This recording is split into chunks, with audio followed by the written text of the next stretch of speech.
requested glute and leg workout. Yay, yay, yay.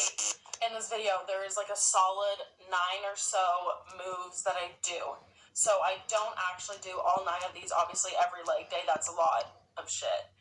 Sometimes I do, if I'm like really feeling it, I haven't worked out in a hot minute, I'll pump out all 9 of these, but I highly don't recommend doing that. You're going to tire yourself out, and it's not going to be a good workout, okay? Because you're going to get tired on like the 4th one.